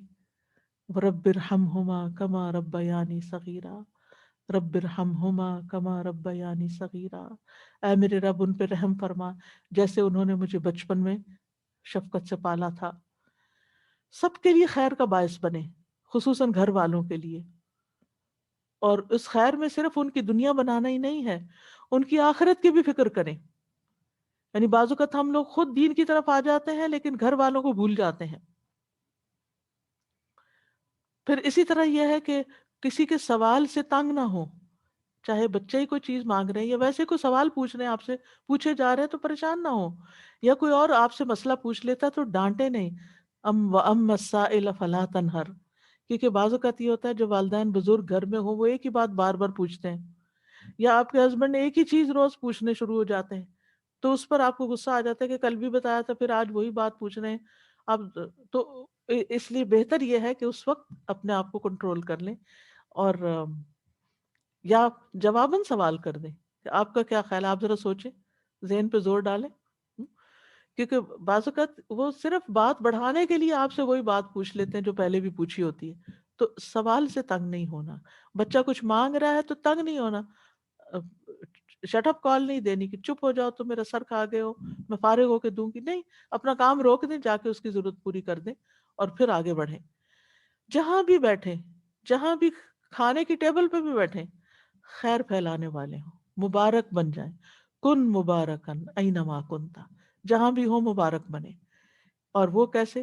ابن قیم کہتے ہیں آدمی کی برکت یہ ہے کہ جہاں بھی مقیم ہو خیر کی تعلیم دے، اچھی بات زبان سے نکالے، اچھی بات کریں۔ اسی لیے نبی صلی اللہ علیہ وسلم کھانے میں نقص نہیں نکالتے تھے، کہ وہ یعنی کہ ہو سکتا ہے آپ کو پسند نہ ہو لیکن دوسرے کو بھی آپ بدمزہ کر رہے ہیں کھانے کی شکایت کر کر کے۔ اور بچوں کی تربیت کے لیے کھانا کھانے کا وقت بہترین وقت ہے جب آپ ان کے ساتھ بیٹھ کر آپ ان کو کوئی اچھی بات بتا سکتے، لیکن اللہ کی خاطر اس وقت ان کی کھچائی نہ شروع کر دیں کہ دن بھر کے بعد اب ہاتھ آئے ہیں۔ بہت سے لوگ کھانے کی میز پہ بیٹھ کے ان کا حساب کتاب شروع کر دیتے ہیں، اور ان کی سارے دن کی جو ک- کام کاج ہے ان کی محاسبہ شروع کر دیتے ہیں، اور اس طرح سارے گھر والوں کا کھانا جو ہے وہ بدمزہ کر دیتے ہیں۔ اس سے بھی بچنا چاہیے۔ پھر پڑوسیوں کی خبر گیری کریں، ان کے کھانے پینے کا خیال رکھنا۔ نبی صلی اللہ علیہ وسلم نے فرمایا اے ابو ذر، جب تم سالن پکاؤ تو شوربہ زیادہ کر لو، پڑوسی کی خبر گیری کرو۔ یعنی کسی بھی طرح اپنے اپنے کلچر کے مطابق آپ پڑوسی کا، اپنے دوستوں کا خیال رکھ سکتے ہیں۔ مریض کی عیادت اگر جا نہ سکیں، جیسے کووڈ پیشنٹس کو آپ وزٹ نہیں کر سکتے، فون پر عیادت کر لیں، میسج کر لیں، کیونکہ یہ بھی نیکی کے کاموں میں سے ایک ہے، اور آج کل یہ نیکی کمانے کا بہت موقع ہے۔ پھر سلام کو گھر میں بھی عام کریں، باہر بھی اور گھر میں، یعنی میک شور کہ صبح اٹھتے ہی گھر والوں کو سلام کریں، بچوں کو سلام کریں، بچے آپ کو سلام کریں، مرد گھر سے باہر گئے نماز پڑھنے کے لیے، واپس آئے سلام کریں، اگر وہ نہ کریں تو آپ سلام کریں اور حال بھی ضرور پوچھیں، کیا حال ہے آپ کا، کیسی رات گزری۔ بس اتنا سا جملہ ان کا دل بڑھا دے گا، اس سے محبتوں میں اضافہ ہوتا ہے، اور سلام کرنا بخشش کا باعث ہے۔ رسول اللہ صلی اللہ علیہ وسلم نے فرمایا بے شک بخشش کو لازم کرنے والے امور سلام کو عام کرنا اور اچھی طرح گفتگو کرنا ہے۔ یعنی آپ سلام کر رہے ہیں، سلامتی کی دعا دے رہے ہیں، گھر والے سلامت ہوں گے تو آپ کے بھی دل سکون میں ہوگا، اور ساتھ آپ کی اپنی بخشش ہو رہی ہے، کر سلام رہے ہیں اور آپ کے گناہ معاف ہو رہے ہیں۔ آتے جاتے چلتے پھرتے گھر میں سلام کرتے رہیں، بچوں کو بھی خود سلام کریں کہ ان کو عادت ہو جائے۔ پھر گھر والوں کے کاموں میں ان کی مدد بھی کریں، اور یہ عورتوں مردوں دونوں کے لیے ہے، بڑوں کے لیے چھوٹوں کے لیے۔ حضرت عائشہ سے اسود نے پوچھا کہ نبی صلی اللہ علیہ وسلم اپنے گھر میں کیا کرتے تھے؟ انہوں نے کہا کہ نبی صلی اللہ علیہ وسلم اپنے گھر کا کام کاج کیا کرتے تھے اور ان کی خدمت کرتے تھے، جب نماز کا وقت ہوتا تو کام چھوڑ کر نماز کے لیے چلے جاتے۔ ایک اور روایت میں ہے کسی نے پوچھا کہ آپ گھر میں کیا کرتے تھے؟ کہا کہ وہ بھی انسانوں کی طرح انسان تھے، وہ اپنے کپڑوں کو صاف کرتے، بکری کا دودھ دو لیتے، اپنے کام خود کر لیتے تھے، یعنی نبی صلی اللہ علیہ وسلم۔ تو پھر بیٹوں کو بھی عادت ڈالنی چاہیے یا مردوں کو بھی کہ گھر والوں کے ساتھ ساتھ تعاون کریں۔ اور اگر ان کے پاس وقت بالکل نہیں تو گھر والوں کی مدد کے لیے کچھ نہ کچھ انتظام کریں۔ نبی صلی اللہ علیہ وسلم نے فرمایا تم میں سے بہتر وہ ہے جو اپنے گھر والوں کے لیے بہتر ہو، اور تم سب کی نسبت میں اپنے گھر والوں کے لیے بہتر ہوں۔ اور اسی طرح گھر والوں پر خوش دلی سے خرچ کرنا چاہیے، خصوصاً مردوں کو جن کے اوپر نان نفقہ فرض ہے، سنت نفل نہیں ہے، فرض ہے۔ آدمی اپنی ذات پہ، اپنی بیوی بچوں پہ اور اپنے خادم پہ جو خرچ کرتا ہے وہ صدقہ ہوتا ہے۔ پھر اسی طرح یہ ہے کہ باہم گفتگو سے ماحول کو خوشگوار رکھیں، ہر وقت تلخ باتیں نہ کریں، ہر وقت گھر والوں کے استاد نہ بنے رہیں، ہر وقت انسٹرکشنز نہ دیتے رہیں، آم، کسی غلطی پر بہت زیادہ سرزنش نہ کریں، تھوڑی سی بات سے احساس دلائیں ورنہ آپ کی خاموشی بھی بہت بڑا سبق ہے۔ بات کرتے ہوئے یاد رکھیں کہ آپ کی ہر بات لکھی جا رہی ہے، فرشتے لکھ رہے ہیں، کرامن کاتبین لکھ رہے ہیں، اور اگر آپ اپنی زبان کی حفاظت کریں گے تو نبی صلی اللہ علیہ وسلم نے اس کو خوشخبری دی ہے، فرمایا خوشخبری ہے اس کے لیے جس نے اپنی زبان پہ قابو پا لیا، قیل و قال چھوڑ دے، یعنی اس نے کہا، اس کی بات اس کی بات۔ آج کل چونکہ کووڈ پھیلا ہوا ہے تو گھر میں بعض اوقات کوئی ویکسین کے خلاف بات شروع کر دیتا ہے، کوئی کسی بیماری کے بارے میں، تو اس پر اچھے سے توجہ دلانی چاہیے کہ یہ لوگوں کی باتیں ہیں، اس پر صحیح علم حاصل کرنے کی ضرورت ہے۔ اور پھر لایانی گفتگو سے بچیں، اچھا اور سنائیں کیا حال ہے، پھر تھوڑی دیر کے بعد اچھا اور سنائیں کیا حال ہے، یہ جملہ بول بول کے لوگوں سے بیکار کی باتیں نہ کروائیں۔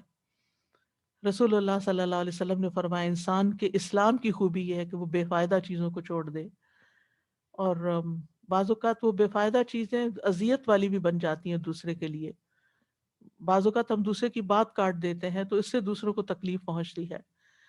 پھر یہ کہ ان چھوٹے چھوٹے گناہوں کے ازالے کے لیے کثرت سے صدقہ کریں۔ قرآن مجید میں آتا ہے کہ مرتے وقت یا مرنے کے بعد میت کیا چاہے گی؟ رب لولا اخرتنی الی اجل قریب فاصدق، اے میرے رب تو نے مجھے قریبی مہلت کیوں نہ دی کہ میں صدقہ کرتا۔ اہل علم کہتے ہیں میت صدقے کا اس لیے کہتی ہے کیونکہ موت کے بعد وہ صدقہ کا بہت بڑا فائدہ دیکھتی ہے کہ صدقہ کرتا تو میرے لیے آج کتنی خوشیاں ہوتی ہیں۔ لہٰذا کثرت سے صدقہ کرے، اور خواتین کو تو خصوصاً نبی صلی اللہ علیہ وسلم نے صدقے کی تلقین کی، اور اس کے لیے کوئی ضروری نہیں ہوتا کہ آپ ہر روز کو مال کا بہت بڑا پورشن صدقہ کریں، تھوڑا تھوڑا بھی کرنا، پھر کبھی کوئی کھانے کی چیز کرنا، کبھی اگر کوئی لینے والا نہیں بھی ہے تو آپ کوائن باکس رکھے گھر میں، ایسی جگہ پر اپنے روز کا صدقہ ڈالتے رہیں، اور پھر اکٹھا بھی آپ مسجد جائیں یا کہیں جائیں تو وہاں جمع کرا سکتے ہیں۔ پھر خاص طور پر فقراء اور مساکین جو آپ کے اپنے خاندان میں ہیں یا آپ کے جان پہچان کے لوگوں میں ہیں، ان کے بارے میں فکر مند ہوں اور اکٹھا کر کے ان کو بھی آپ بھیج سکتے ہیں۔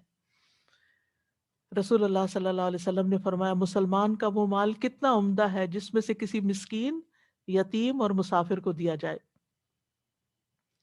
اور اسی طرح زائد از ضرورت چیزیں جو ہیں گھر میں ان کو بھی نکالتے رہیں، ضرورت مندوں تک پہنچاتے رہیں، اور اس طرح دوسروں کے دل خوش کرتے رہیں۔ نبی صلی اللہ علیہ وسلم نے فرمایا مومن کو خوش کرنا، اس کا قرض ادا کرنا، اس کی ضرورت پوری کرنا، اس سے کسی مصیبت کو دور کرنا افضل اعمال میں سے ہے۔ یعنی کسی کا دل آپ خوش کر دیں گے تو آپ نے بہترین کام کیا۔ پھر اسی طرح بات بات پہ غصے سے بچیں، ناراض ہونے سے بچیں، ایٹیٹیوڈ دکھانے سے بچیں، قطع رحمی سے بچیں، چھوٹی چھوٹی باتوں پر بہت بڑا ری ایکشن ظاہر نہ کریں، دوسروں کو معاف کرنے والے بنیں۔ فاصفح الصفح الجمیل، صبر جمیل کے ساتھ ہی الصفح الجمیل آتا ہے۔ قرآن مجید میں آتا ہے ایمان والو تمہاری بیویوں اور بچوں میں سے، ازواج کا لفظ آتا ہے بیوی شوہر دونوں کے لیے ہو سکتا ہے، بعض تمہارے دشمن ہیں، سو ان سے ہوشیار رہو، اور اگر تم معاف کر دو اور درگزر کرو تو بے شک اللہ بھی بے حد بخشنے والا نہایت رحم والا ہے۔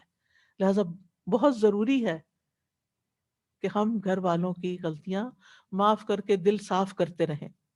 فرمایا تمہارے مال اور تمہاری اولاد تو محض ایک آزمائش ہے، اور جو اللہ کے پاس ہے وہ بہت بڑے اجر والا ہے، واللہ عندہ اجر نذیر، اور اللہ کے پاس بہت بڑا اجر ہے۔ کسی پر ظلم کرنے سے بچیں، مظلوم کی آہ سے بچیں، مظلوم کی بد دعا عرش تک جاتی ہے، چاہے وہ آپ کا بچہ ہی کیوں نہ ہو۔ دل کی سختی سے بچیں، کیونکہ محروم ہے وہ شخص جس کی نماز میں خشوع نہیں اور وہ روتا نہیں۔ کوشش کریں دن کی کسی نہ کسی نماز میں آپ کو رونا ضرور آئے۔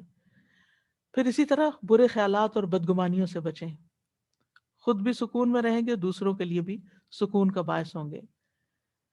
بدگمانیوں کو دل میں جڑ نہ پکڑنے دیں، اسی طرح آپ غیبت سے بچ سکیں گے اور بہتان تراشی سے بچ سکیں گے۔ مشکل آ جائے تو صبر اور نماز سے مدد مانگیں۔ انبیاء کا طریقہ یہ تھا کہ جب کوئی پریشانی آتی فوراً نماز کی طرف لپکتے تھے۔ پریشانی اور غم میں لا الہ الا اللہ پڑھے، یہ عرش تک جانے والا کلمہ ہے۔ دعاؤں کو لازم کر لیں، اٹھتے بیٹھتے دل میں چھوٹی سی کوئی مشکل آ گئی نا، فوراً دیر اینڈ دین دعا کریں، اور تنگی کے بعد آسانی کا انتظار کریں۔ ان مع العسر یسرا فان مع العسر یسرا، کیونکہ صبر کے مدد جو ہے صبر کے ساتھ آتی ہے، تنگی کے ساتھ ہی کشادگی ہے، اور سختی کے ساتھ آسانی بھی ہے۔ اور پھر اس طرح دن میں ان چیزوں پر عمل کرتے ہوئے جب رات ہو تو آپ کا آخری کام اللہ کا ذکر ہو۔ سونے کے مسنون اذکار جو ہیں، یعنی سوتے وقت کے مسنون اذکار، ان کو پڑھنا نہ بھولیں۔ سورۃ ملک پڑھیں، سورۃ ملک عذاب قبر سے بچانے والی ہے۔ ہمیں نہیں پتا ہماری یہ رات آخری رات ہو، اور پھر انسان اپنے آپ کو اللہ کی حفاظت میں دے کر سوئے۔ اگر باوضو سو سکیں تو بہت اچھا ہے، کیونکہ جب بھی آپ کی آنکھ کھلے گی اور آپ سائڈ بھی بدلیں گے تو فرشتہ آپ کے لیے دعا کرتا رہے گا، جو اس کام پر مقرر ہو جائے گا آپ کے لیے کہ آپ کے لیے بخشش کی دعا کرے۔ تو ایک مومن کا دن پروڈکٹیو دن ہوتا ہے۔ میں نے باقی روزمرہ کی روٹین سے متعلق باتیں اس لیے نہیں کی کہ ہر ایک کے اپنے دنیا کے کام جو ہیں الگ الگ ہیں، لیکن جب آپ اپنے کاموں کا اور عبادات کا وقت مقرر کریں گے اور نیکی کے یہ کام کریں گے تو انشاءاللہ خیر ہی خیر ہوگی، اور ورنہ وقت کا ضائع ہونا جو ہے وہ انسان کے لیے خسارے کا باعث ہے، جیسے کہ اللہ سبحانہ و تعالیٰ فرماتے ہیں سورۃ العصر میں، بسم اللہ الرحمن الرحیم، والعصر ان الانسان لفی خسر الا الذین آمنوا وعملوا الصالحات وتواصوا بالحق وتواصوا بالصبر۔ والعصر، زمانے کی قسم، ان الانسان لفی خسر، یقیناً انسان خسارے میں ہے، الا الذین آمنوا وعملوا الصالحات، سوائے ان لوگوں کے جو ایمان لائے اور انہوں نے نیک اعمال کیے، وتواصوا بالحق وتواصوا بالصبر، اور ایک دوسرے کو حق کی وصیت کی اور ایک دوسرے کو صبر کی وصیت کی۔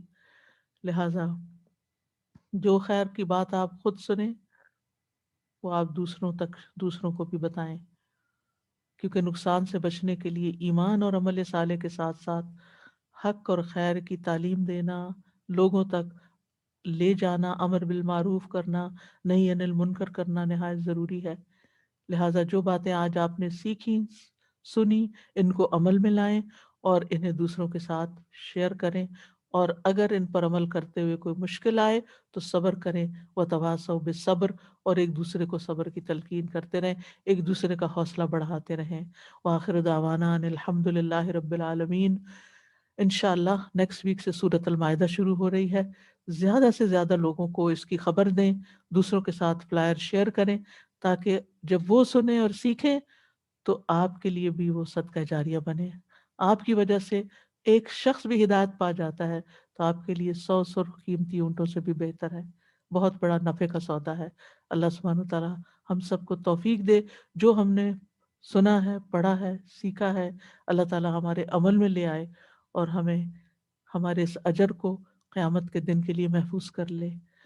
سبحانک اللہم و بحمدک، اشہد ان لا الہ الا انت، استغفرک و اتوب الیک۔ السلام علیکم ورحمۃ اللہ وبرکاتہ۔ اللهم صل على محمد وعلى آل محمد كما صليت على إبراهيم وعلى آل إبراهيم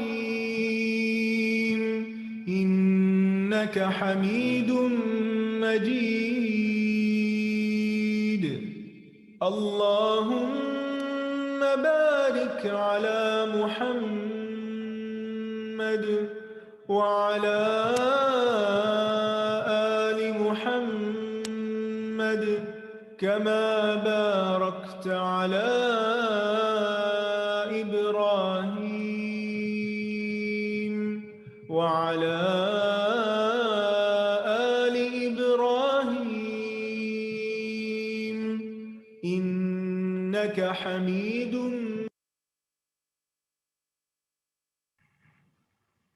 اعوذ باللہ من الشیطان الرجیم. بسم اللہ الرحمن الرحیم. السلام علیکم ورحمۃ اللہ وبرکاتہ. الحمدللہ آج کا جو ہم نے لیکچر سنا موٹیویشنل بھی تھا بہت زیادہ، ہمیں مزید ذہن بھی کھلا. میں دعا کر لیتی ہوں، آپ بھی اگر کچھ شیئر کرنا چاہتے ہیں تو آپ لکھ سکتے ہیں. رب اشرح لی صدری ویسر لی امری واحلل عقدۃ من لسانی یفقہوا قولی. آمین الہی آمین.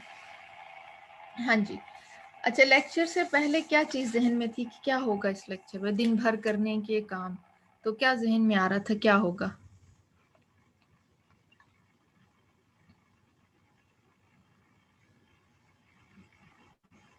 ٹپ ٹو اسٹے آرگنائزڈ، پلانر کیسے بناتے ہیں یا کچھ اس طرح کے.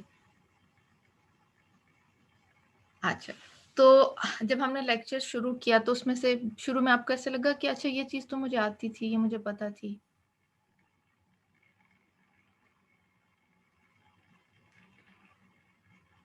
the main thing was کہ اگر ہم اپنی زندگی کو دین کے اوقات کے مطابق، یعنی اب دیکھیں ہماری 5 نمازیں ہیں، ان کے اوقات کے مطابق ہم اپنے آپ کو سکیجول کر لیں تو باقی چیزیں خود بخود آرگنائزڈ ہو جائیں گی. صحیح؟ اگر ہم یہ ٹارگٹ رکھیں کہ میں نے فجر کی نماز جو ہے صبح اذان کے ساتھ اٹھنا ہے اور میں نے سو اینڈ سو پورشن اپنا قرآن کا مکمل کرنا ہے، اور پھر مجھے اشراق کا جو ہے تب تک جو ہے یوزلی وہ ٹائم ذرا پیسفل ان دا سینس ہوتا ہے کہ جن کے بچوں نے اسکول جانا ہے، جن کے بچے چھوٹے ہیں ان کو تو شاید اشراق تک ٹائم نہ ملے، لیکن وہ بریک فاسٹ بناتے ہوئے، ان کا لنچ پیک کرتے ہوئے وہ اذکار کر سکتی ہیں. صحیح؟ اچھا، جو کر سکتے ہیں وہ بیٹھ کے اس کو اویل کریں. اب نماز پڑھ لی، ہم نے دن کا آغاز کر لیا، قرآن پڑھ لیا، تو اب آگے کا کام آسان ہو جائے گا نا. پھر آپ دیکھیں کہ فجر جس بھی ٹائم پہ آپ لوگوں کے پاس ہو رہی ہے، وہاں سے ظہر تک ہمیں ایک بڑا چنک ملتا ہے، ہمیں ایک دن کا ایک اچھا وقت مل جاتا ہے. اس میں ہم کیا کر سکتے ہیں؟ اگر کوئی باہر کے کام ہے وہ کر لیں، گھر کا کام ہے وہ کر لیں، اور ظہر کی نماز کو مد نظر رکھیں کہ میں نے جو ہے جیسے سینٹرل ٹائم کے مطابق 12:35 ہو رہی ہے تو میں نے اتنے بجے اپنی نماز، میری ظہر کا ٹائم ہو جائے گا. ظہر سے پھر عصر کے دوران کے کام آپ سکیجول کر سکتے ہیں، پھر عصر سے مغرب کا آپ ٹائم سکیجول کر سکتے ہیں، اور پھر اسی طرح رات تک. تو نمازوں کے اول وقت کے اوقات کے ساتھ اپنے آپ کو ایڈجسٹ کریں تو باقی بیچ کے کام انشاءاللہ خود بخود ہو سکتے ہیں. مثلا گروسری کرنی ہے تو ظہر سے عصر کا ٹائم تھوڑا سا کم ہو جاتا ہے، تو بیسٹ ٹائم کیا ہے؟ فجر کے بعد 8-9 بجے جائیں اور ظہر سے پہلے گروسری کر کے واپس آ جائیں. ٹھیک ہے؟ اچھا، اس کے بعد اب کیا ہے کہ اب جب ہم گروسری کر رہے ہیں تو دماغ تو خالی ہے، زبان میں بھی کوئی نہیں ہم نے کام کرنا، تو اس ٹائم کیا ہے کوئی نہ کوئی ذکر باندھ لیں. ڈرائیونگ کے ٹائم کا کوئی ذکر باندھ لیں، کوکنگ ہے تو اس کے ٹائم کا کوئی ذکر اس کے ساتھ کر لیں، جو آپ کو پسند ہے. کیونکہ ہم اذکار کی جب فضیلت پڑھتے ہیں نا تو دل چاہتا ہے اچھا اسی کو، جیسے استغفار کے بارے میں جب اکثر سنتے ہیں تو دل یہی ارادہ باندھتا ہے اب میں بہت کثرت سے استغفار کروں گی، آتا ہے نا. اچھا، پھر لا الہ الا اللہ کا سنا تو پھر ایک دم ہوا کہ اس کو میں نے بہت کثرت سے پڑھنا ہے، تو اس کو بھی آپ اسی طرح کر سکتے ہیں کہ میں نے جیسے لیٹ سے ظہر سے عصر تک کا ٹائم جو ہے میں نے لا الہ الا اللہ پڑھنا ہے، پھر عصر سے مغرب کے ٹائم تک میں نے استغفار کی کثرت کرنی ہے، مغرب سے عشاء تک جو ہے میں جو بھی کام کر رہی ہوں گی، ڈنر سرو کر رہی ہوں یا کچھ بھی کر رہی ہوں بچوں کے ساتھ ہوں، تو میں نے یہ والا کام کرنا ہے جی۔ تو اس طرح کیا ہے، آپ اپنی ایک روٹین، آپ کو نہیں کر کے دے گا، آپ نے خود اپنی روٹین سیٹ کرنی ہے۔ اور آج کی جو موسٹ امپورٹنٹ چیز جو مجھے لگتی ہے، کیونکہ بہت اسٹریسفل لائف ہے اور جو ہمارا نیو نارمل ہے اب کووڈ کی وجہ سے، اس میں تھوڑی سی انگزائٹی بھی بلٹ ہو جاتی ہے، تو سب سے بہترین چیز جو میزان پہ بھاری ہے وہ کیا ہے؟ میزان پہ سب سے بھاری چیز کیا ہے؟ اخلاق، حسن اخلاق، بہترین جو اخلاق ہے، جو دوسروں کو offend نہ کرے۔ اور پھر اس میں کیا کرنا ہے، جب ہم اپنے دماغ کو مصروف رکھیں گے نا اذکار کے ساتھ، تو نیگیٹیوٹی نہیں آئے گی، برے گمان نہیں آئیں گے۔ تو اس میں پھر کیا ہوگا، آپ جب کسی سے بات کریں گے، اور کتنی خوبصورت بات ہے نا کہ گھر کے کام بھی کیا ہیں ہمارے لیے، اللہ تعالیٰ نے ان کو بھی عبادت بنا دیا۔ اب بہت زیادہ ہم اگر نوافل نہیں پڑھ سکتے ایکسٹرا، تو جو کوکنگ کا ٹائم ہے وہ بھی عبادت ہی کنسیڈر ہو رہا ہے۔ طہارت جو ہے وہ نصف ایمان ہے، تو ہم گھر کو صاف ستھرا کر رہے ہیں تو وہ بھی ہماری عبادت میں کنسیڈر ہو رہا ہے۔ صحیح؟ چلیں، اللہ سبحانہ تعالیٰ ہم سب کے لیے جو ہے وہ آسانی کرے اور ہمارے اخلاق جو ہیں وہ بہترین بنا دیں اللہ تعالیٰ، جو واقعی ایک مسلمان کا ہونا چاہیے۔ اور ہمارے چھوٹے بڑے جتنی بھی کوششیں ہیں، جیسے بھی ہم کرتے ہیں، اللہ تعالیٰ ان کے اندر اخلاص پیدا کریں اور اپنے لیے ان کو خالص کر لیں، آمین۔ انشاءاللہ اگلے ہفتے اللہ تعالیٰ کے اذن سے ہم سورہ مائدہ کے کورس میں ملیں گے۔ حسن ظن ہے میرا آپ لوگوں سے کہ انشاءاللہ سیم نام مجھے وہاں پہ پھر دوبارہ نظر آئیں گے۔ اللہ سبحانہ تعالیٰ ہم سب کو توفیق دیں، آمین۔ سبحانک اللہم و بحمدک، اشہد ان لا الہ الا انت، استغفرک و اتوب الیک۔ السلام علیکم ورحمۃ اللہ وبرکاتہ۔